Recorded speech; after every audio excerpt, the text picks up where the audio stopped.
आता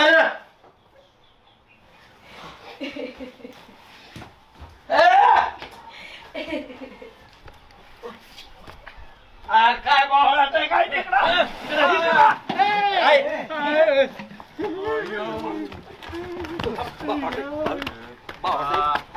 भ्रमिष्ट झाली पाहुण्यांच्या समोर गोंधळ.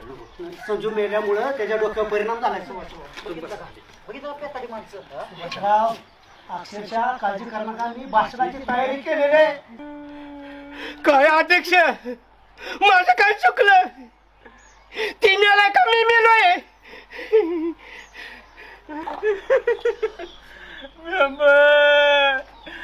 आयुष्यभर दुसऱ्याला जाळत बसला. काय वेळ आली आज तुम्हाला जाळ घालायची पाळी आली. मेंबर लवकर या मेंबर. उद्या मेंबरला हसत खेळत वाट लावायचं. किती जाळ घालू पाटील? रडू नको. वर संजू शेटला त्रास होतोय. संजूच्या जाणीने आपल्या गावात फार मोठी पोकळी निर्माण झाली. इतका कट्टी आणि कुचका माणूस परत होणार ना आपल्या गावात सोबत. सर प्रत्येक गावात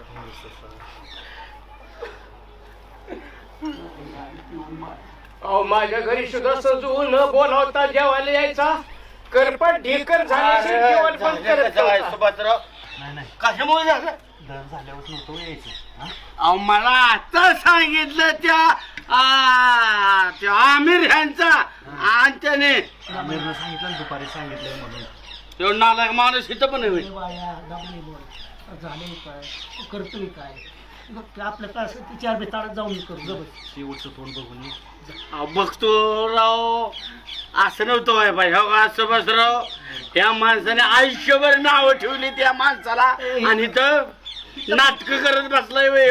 राजी तर कशाला काय भांडण काढतात? मला जे पटतं ना सुभाषराव, ह्यो दाजी होता माझा संजय दाजी. दाजी होता. आणि ह्यो माणूस ना नालायक माणूस, त्याला शिवाय बोलला नाही. आणि ह्यो गाण्यान दोघं आता नाटक करतात इथं येऊन रडायचं. आता मी मरतो मग रड माझा मित्र म्हणून. पाहुणे बघतात सगळी.